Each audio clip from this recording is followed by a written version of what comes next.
What is up, dudes? I'm XIKIZOID, and today we're playing some more Andromeda 6. Now, I know that I have not really been uploading Andromeda for the past 2.5 weeks, maybe 3 weeks, but that is because I changed my PC. I moved to like a new PC, and it was like really weird for me to like try to get all of my information onto it and try to actually find the save file for the actual game, I mean. And I didn't know how I should transfer the save file. I couldn't find it at first.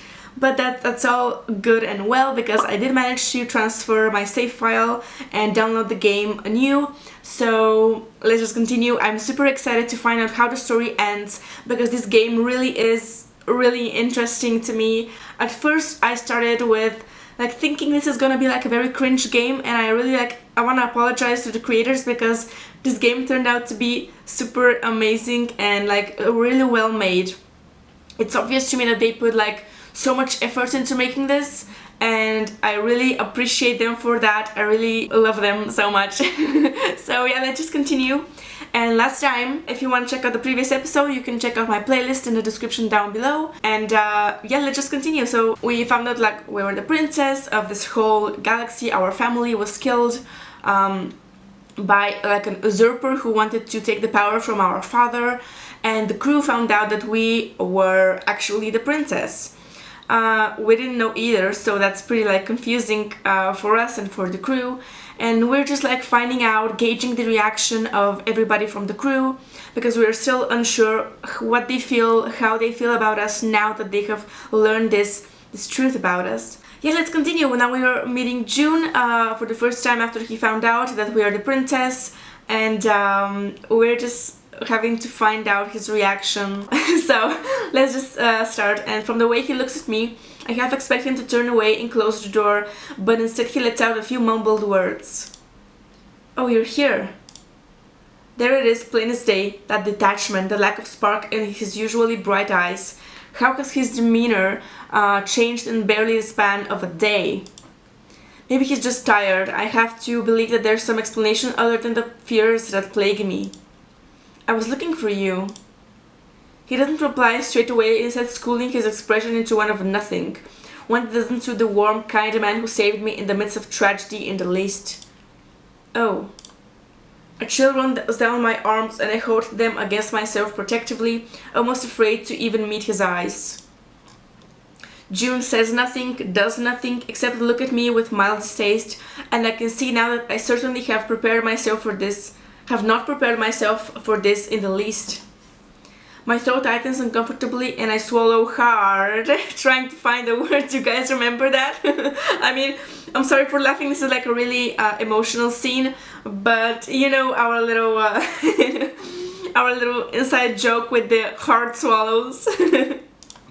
So let's just tone it down a little bit, and because the one person who has had my back from the beginning is now looking at me like I'm nothing more than the dirt beneath his boots, and I'm not so sure how I can handle that. Can we talk? Stealing my nerves as much as I possibly can, I take a deep breath and start talking. Can we talk, June? Sorry, Kiki, I'm a bit tired, maybe later. Please excuse me. Princess. Oh, He might as well have stabbed me in the heart and twisted the blade. My breath catches my throat, and for a moment that word is all I can hear echoing in my head, over and over like the beat of a pounding drum. Princess. My eyes sting when he pulls away, and the air that settles on my skin is as cold as ice. He barely even looked at me. He didn't even try. I blink dumbly at the hand that reaches out to close the door, but I can't let him go like this. If he won't try, then I will. I can't choose my family or my title, and those things certainly don't change who I am. June saved my life, and I'll be damned after how far we've come if I let this come between us. June, wait. My hand shoots to the doorframe before he can shut the door, and his brows raise in surprise. Confront him or reason with him? I'm gonna reason with him. He is definitely the kind of person that would listen to reason, so... Oh my god, look at his face. I don't know what's going on with you, but you can't blame me for the actions of my father. I'm not the same as him, June. You have to believe that. His jaw tightens when he sets his eyes on me, cold, grey where they were once so warm. I need him to understand that I'm still me, that even though now I know who I truly am, it changes nothing. I know that. Please, June, talk to me. He sighs in defeat, his shoulders slumping as though the weight of the world is crashing down on him. But when he looks at me next, his eyes flare in a way that almost terrifies me. I know you're not to blame, but I never had any affection for the Pegasi as a whole. The complete disregard King Fenris had for the people of Celiota, the way he was more than willing to overlook anything as long as it was making him a pretty penny. The volume of his voice raises with each word, and he takes a moment to rein himself in, to pull back that leash he holds so tightly on himself. And I never saw any member of your goddamn family lift a finger to change it. It's not true. My sister tried to change things, but I was overruled every single time, though I don't dare voice that out loud. June's hands shake at his sides, clenching into fists so tight his knuckles whiten by the second. Before I realize what I'm saying, my mouth is already open, my voice a hiss so low that I'm not even sure he can hear me. Are you glad they're dead then? He falters at my question, and I already have my answer. His silence speaks louder than his words ever could. A wave of nausea hits me, knowing if I ever truly amongst the dead, he would never have batted an eyelid. He would never have known who I was, what my dreams were, that one day in another life I might have called him my friend. So we were flirting with June, but I guess that is out of the question now because he's acting like super weird. I'm not sure, like, I mean, of course, we can give him a second chance, of course. But the fact that he, like, I don't know, I guess it's like difficult for him, but it's also difficult for us. I mean, it's kind of weird, but I still want to try to romance him. He's like the most, like, the best out of all of them, in my opinion. So I'm gonna try to, like, romance him, if that is even an option in the game anymore. So he wouldn't have known any of it. I back away slowly, crushed by this knowledge, and it's only when he shoots out to grab my arm and stop me that I blink the tears from my eyes and dare to look at him. Stop, Kiki. Don't say a thing. You didn't have to. I pull my arms back from him and guilt flushes over his face, but only for a moment before that stony mask is set back in place. I don't know the answer to your question. Violence is never the answer, and Zovak is certainly not a better choice for a ruler, but... He stops, takes a deep breath, and fixes me with a hard stare. I can't say I'm sad that Fenris is gone. I swallow around the lump in my throat, steeling myself against the blunt edge of his words. I know my father wasn't fit to rule. I'm not an idiot. I ventured into the city enough times to know what the people thought. I didn't say... But to be happy he's dead. I let my voice echo off the metal walls, not caring for a single moment that my anger is getting the best of me. How can we decide if someone deserves to live or die? June scoffs, a dark, deliberate sound, and the gesture catches me completely off guard. You think I care about Goldis?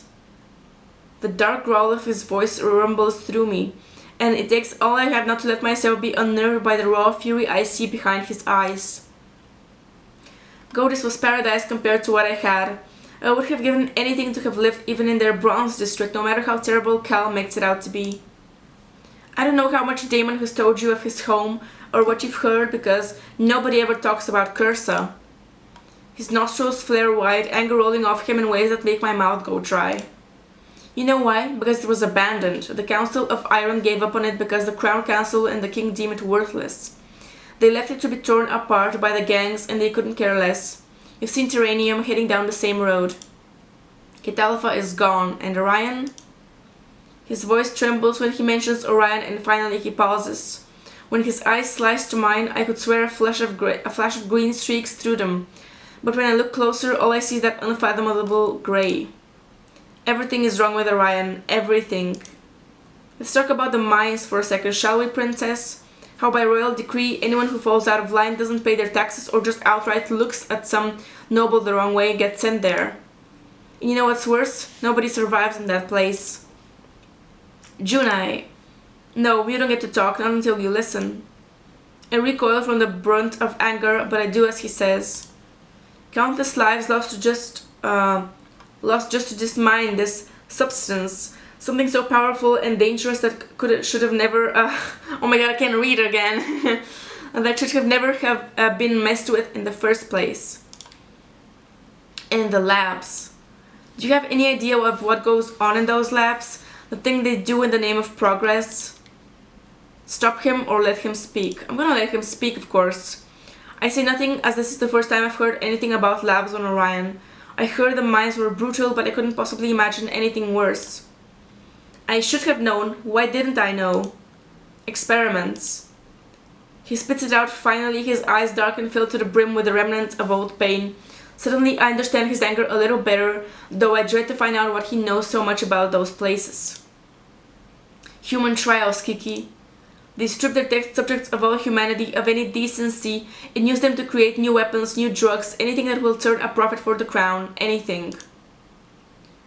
They say the labs are worse than the mines. Better to die with a sane mind and a poisoned lung than to waste away with needles in your veins and your mind fractured. The scientists there have no limits to what they need to do to get what they want. They don't care about anyone other than themselves. All in the name of progress. My parents, my brother... June's voice falters at that, trembling fingers fiddling with the bracelet on his right arm. His eyes glisten with unleashed tears as he's dragged into what I can only assume are his own memories. Terrifying memories. My chest aches at the picture he's just painted for me. So much suffering, so much pain. This is horrible. I don't know what to say. I don't think there is anything I could say. Neither of us speaks for a long while, silence settling around us like dust. His parents, his brother. What could have happened to them? It doesn't look like June is ready to talk about that, but I can't help but wonder. I can't help but to give in to the weight of that settles on my chest, to feel guilty for my family's role in this. For my father's. I'm sorry. I'm sorry, Kiki. I know it's not your fault. I know you have nothing to do with that. I don't support Novak in the least, but it's hard for me to separate you from...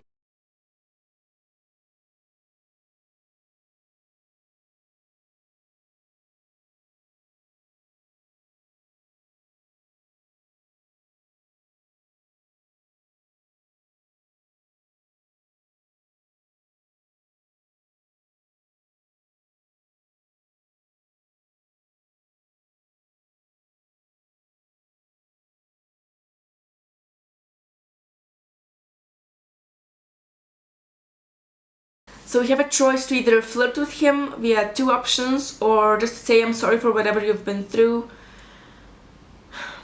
I don't know, this is a difficult choice because he really is not in the mood for flirting.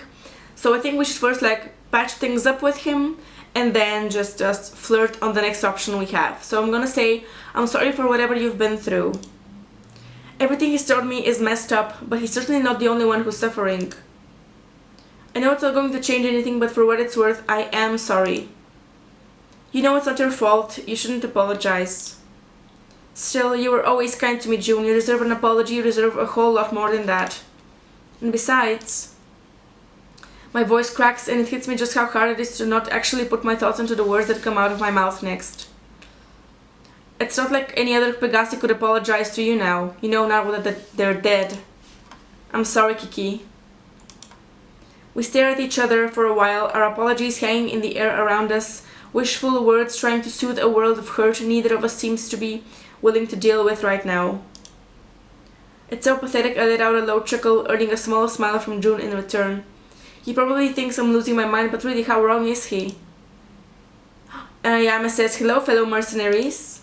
Ayame's voice, blasting through the calm, snaps us out of our bubble. I come bearing a message from our dearest captain.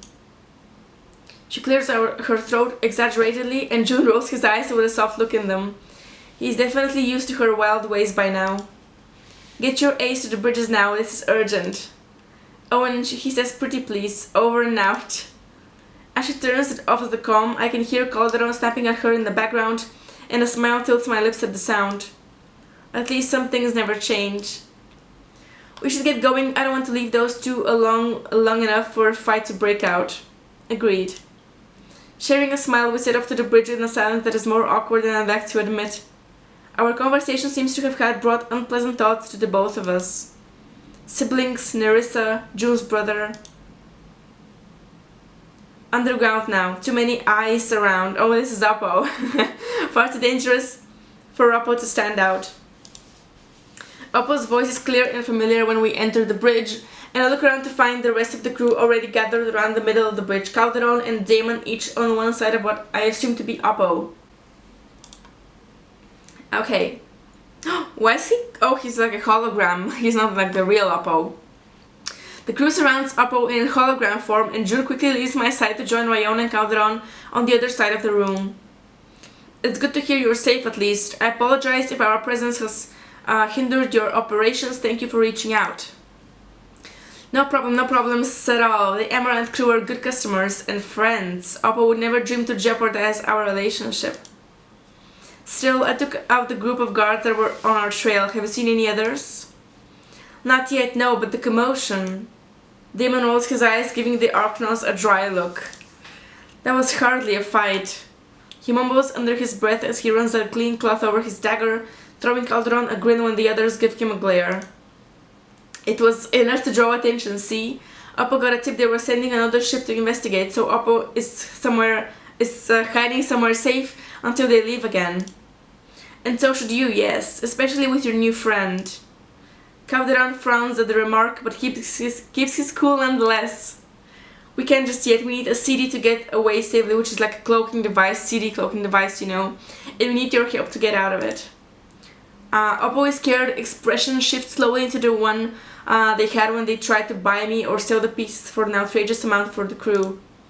Before they or Calderon have the chance to each say their piece, Damon already has his knives pointed right into the middle of the Arcnos' eyes, and I'm assuming they can see it because the shock on their face is real despite the hologram. Don't F with us, Oppo. You're hidden, but I know very well where you are, and I wouldn't mind taking a detour before we leave. Do I make myself clear?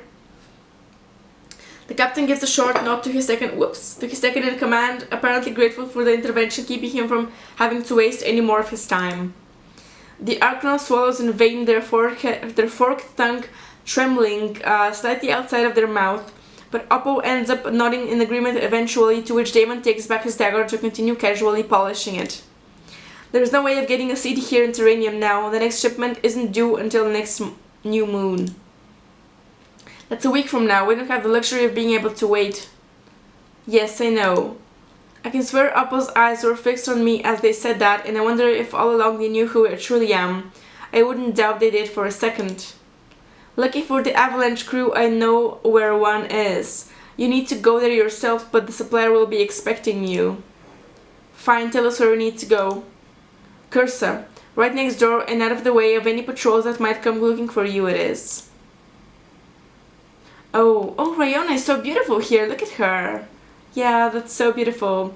So the mood on the bridge shifts considerably at Oppo's words, and I find myself to be almost overwhelmed at the change. But the Chimera stronghold nonetheless. Calderon looks bothered by the idea, as if it's something he would rather avoid entirely.